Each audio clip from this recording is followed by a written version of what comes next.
naaska ibtiisa inay inta qabato ay tuujiso ay fuush ka siiso waxay baraha bulshada ku joogtaa naaska dhaxda inay inta ka qabato ay lusho maalinka ay samaysatay ciwaanka TikTok ilaa iyo maanta marka ay wax soo bandhigto ay xiriirka baraha bulshada ay dhigtaba waxay dhigtaa kaliya iyadoo labada naasood luxayso baraha bulshada waxay ku joogtaa ay caan ku tahay ritash laakiin aniga waxaan u aqaanaa taqaawan baa u aqaanaa waxay caan ku tahay tim dhan oo haween ah oo guurka diiday oo guurka ka raagay oo mustaqbal aan lahayn oo maanta maaragtay facood mar hore inta jaamacada ka baxay sakan leh een bil la siiya ee marasho la siiya ay maanta 3 iyo 2 caruura leh way diideen dhalinyarada nolosha ka dhacay oo kow ka yahay mursal oo ku xiga ninka la yiraahdo Saddam Kenyo oo ku jira baabajay qamaar bay dadku u xayisiiyeen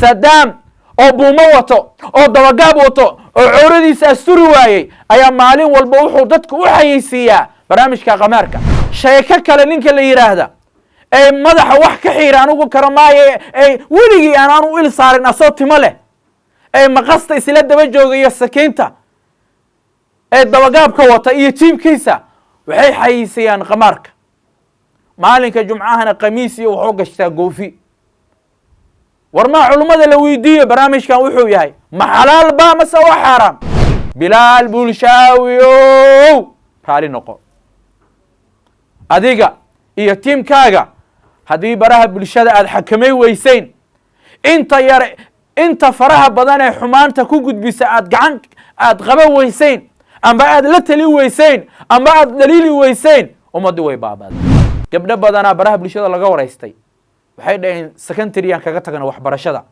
qolo waxay dhaheen waxaan kaga tagnay dugsi hoose qolo waxay dhaheen waxaan kaga tagnay dugsi sare qolo waxay dhaheen dugsi dhaxan kaga tagnay qaar waxay dhaheen jaamacad uma gudbin laakiin dugsi dhaxan kaga haro waxbarashadii liajli TikTok bismillah wassalatu wassalamu ala rasulillah wa shantaay allah ya mahad iska leh naga dhigay bulsho muslim ah oo rumaysan mabaadi afkaar allah ayaanu mahad celinaynaa waxaan halkan kaga mahad celinayaa cid walbo waxay ku hoolan tahay iyo waxay qalbiga ku hayso iyada ayaa dadka kale kaga aqoon badan cid kasta oo talada alla ku hoolan si buuxdan u martay dariiqii nabiga sallallahu alayhi wa sallam iyo saxaabadiisa ayaa halkan ka salaamaya bukaankiina allah caafiyo maalinka allah ni barakeeyo masaa'ibta jirto ay ugu horeyso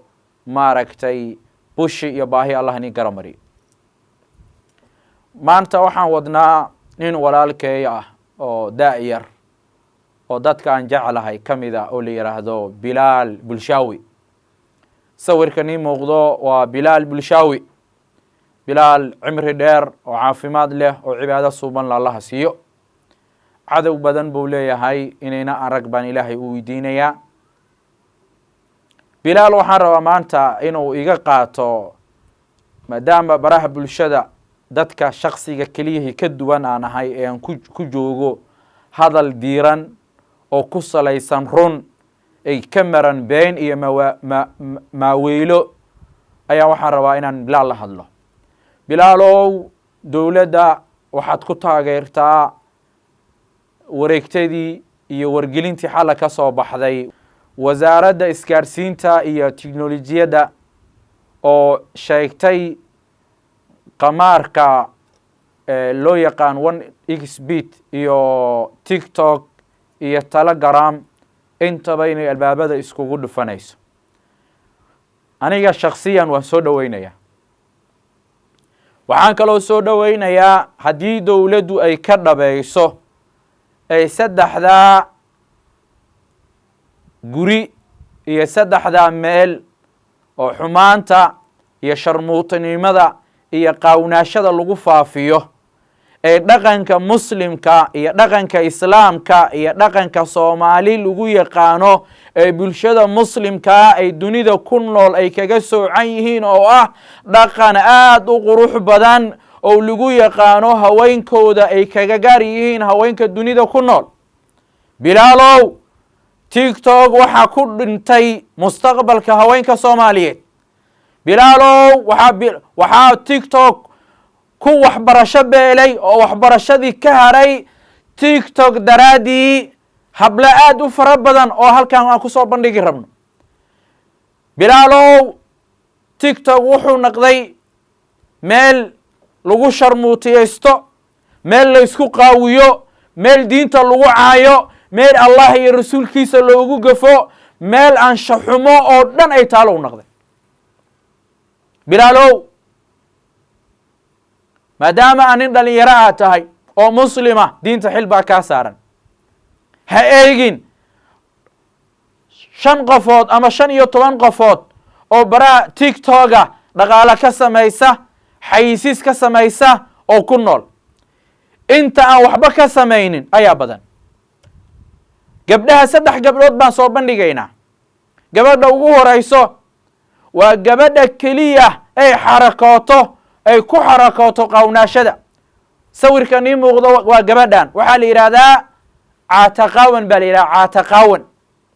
caataqaawan baa la yidhaahdaa.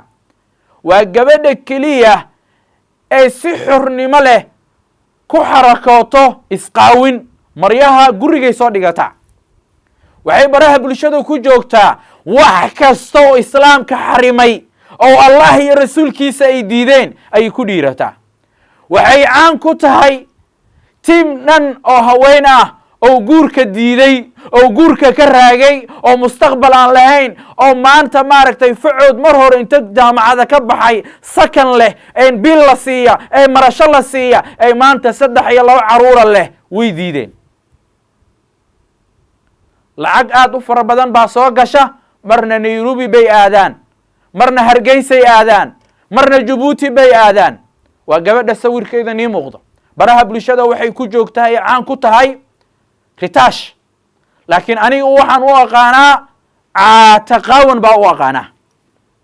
gabadha labaad waa gabadha sawirkeeda nii muuqdo, Kenyay ku nooshahay. baraha bulshada waxay ku joogtaa keliya labadeeda naasood inay banayso. waa kow. waxay baraha bulshada ku joogtaa oo labaad naaska ibtiisa inay inta qabato ay tuujiso, ay fuush ka siiso. waxay baraha bulshada ku joogtaa naaska dhaxda inay inta ka qabato ay lusho. waa gabadha labaad weeyaan.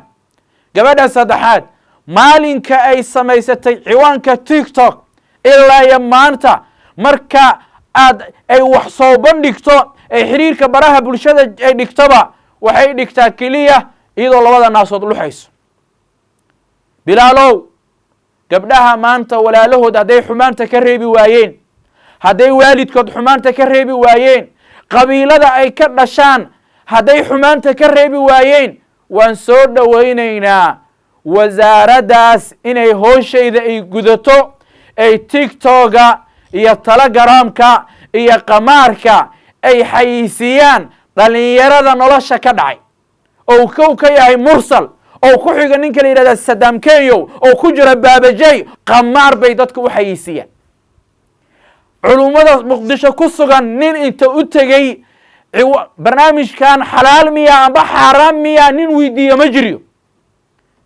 Saddam oo buumo wato, oo dabagaab wato, oo cawradiisa asturi waayey ayaa maalin walba wuxuu dadku u xayisiiyaa barnaamijka qamaarka. sheeko kale ninka la yiraahda ee madaxa wax ka xiira anigu karamaaye ee weligii aan u il saarin asoo timo leh, ee maqasta isla daba joogayo sakiinta, ee dabagaabka wata iyo tiibkiisa, waxay xayisiiyaan qamaarka. maalinka jumcahana qamiis iyo wuxuu gashtaa goofi. war ma culimada la weydiiyo barnaamijkan wuxuu yahay ma xalaal ba mase waa xaraam? waxaan rabaa inaan u soo laabto fikirkayga. aniga shantaaya waan soo dhawaynayaa 2 qodob: tiktoka, telegramka, barnaamijkaas qamaarka ay ciidankii ay ka qayliyeen, ay kii $200 mushaarkiisu ahaay caruurtiisi dib uga celi waaye. waxaan aragnay ciidan ka qaylinaya oo dhahaya saraakiisha, taliyaasha ciidamada dawladda, warta bahalkan ciidanka ha laga qabto oo lagu baaba'ay. waxaan rabaa inaan kusoo gunaanido. waa wejiga koowaad in tiktok hawada laga saaro waan soo dhaweynayaa.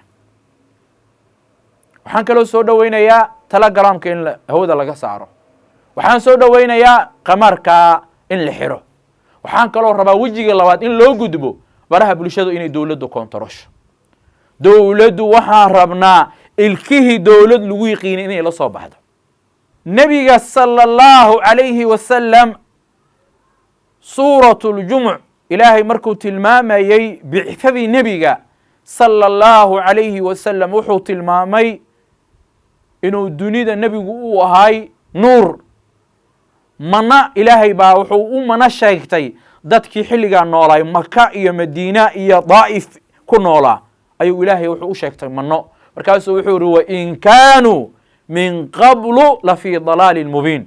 nebiga sala allahu calayhi wasalam soo saaristiisii ka hor waxaad ku nooleedeen buu ilaahay nolol mugdiya taxta sifir. waa la sharnuutaysanayay. qiimatu linsaan lama aqaanin. qiimatu linsaan waxaa la bartay markuu nebigu sala allahu calayhi wasalam ilaahay soo saaray. nolosha ayaa gabdhaha lagu aasayey. qabiil qabiil baa la yskugu duulayey. baktiga ayaa la cabayey. qamriga magaalada madiine meel walbo ayuu yiilay. maxaa nebiga loo soo saaray sala allahu calayhi wasalam? dhegayso. kow yatluu calayhim aayaatihi. kow ويزكيهم ويعلمهم الكتابة والحكمة. يتلو عليهم آياته ويزكيهم ويعلمهم الكتابة والحكمة. أفرت أسباب الله صار. وحكروا ليه النبي صلى الله عليه وسلم إنما بعثت لأتمم مكارم الأخلاق. وحو الله إيسو صاري أخلاق ذا يدقن كونكتم. gabadha anigu aan u aqaano caataqaawan ay duulaan ku ah dadka baraha bulshada wanaaga iyo diinta iyo khulqa wanaagsan ku gudbiya duulaanka ku ah ay maanta yani wax celinaya ayna jirin ay bila akhlaaq ah ay bila diin ah ay ka qaawan asturka iyo shareecada islaamka iyo diinta ay gabar muslimada iyo gabar mu'minada dhaqankeeda aan lahayn ay gabar Soomaaliyeed ay muslimada ay xur ah dhaqankeeda aan lahayn baraha bulshada lagu sii day karo. waa in la helaa dawlad xakamaysa. waxay caan ku tahay 20 sano ka hor waalidiintaadii oo dhintay waa inay caaysaa waa inay weerartaa. idan bilaal bulshaawiyow raali noqo. adiga iyo tiimkaaga haddii baraha bulshada aad xakamay weysayn inta faraha badan ee xumaanta ku gudbisa aad qaba weysayn amba aad la tali weysayn amba aad daliili weysayn ummadii way baabaaday. gabdho badanaa baraha bulshada laga waraystay waxay dhaheen secondaryan kaga tagna waxbarashada. qolo waxay dhaheen waxaan kaga tagnay dugsi hoose. qolo waxay dhaheen waxaan kaga tagnay dugsi sare. qolo waxay dhaheen dugsi dhaxan kaga tagnay. qaar waxay dhaheen jaamacad uma gudbin laakiin dugsi dhaxan kaga hara waxbarashadii liajli tiktok. idan waan soo dhaweynaynaa haddaan bulshada akhlaaqda loo ilaalin ee dhalinyarada akhlaaqda loo ilaalin ee aan dadka diinta lagu ilaalin ee islaamku wuxuu fogeeyey aan lala dagaalamin ummad way baaba'aysaa. bulshada waxaan ka rabnaa wixii allah weyneeyey alla xurmeeyey inay xurmeeyaan.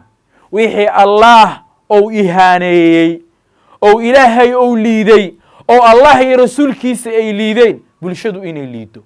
maanta tiktok waxaa lagu gudbiyaa oo la soo dhigaa wax kasto oo allah iyo rasuulkiisu ay ihaaneeyeen. wax kasto oo allah iyo rasuulkiisa ay xurmeeyeen waa la diiday. maxay allah iyo rasuulkiisa xurmeeyeen? in diinta la barto, inaan la isdulmin, inaan la isku xadgudbin, in maaragtay dunida la camira. maxaa dunida lagu camiraa? aqoon baa lagu camiraa. indiya diiday, kenya ka qaylisay. indiya iyo kenya maxay ugu qaylinayaan? laba qodob keliya. maxay ugu qaylinayaan? jiilkoodu inay wax bartaan, ubadkoodu inay wax bartaan, ubadkoodu maalmaha itixaamaadka iyo waxbarashada lagu jiro inay kaalinta koowaad inay ubadkoodu ay galaan, inay naqdaan injineero iyo dhaqaatiir maanta waa lagu mustaqbal beelay tiktok. asalaamu calaykum waraxmat ullahi wabarakaatu.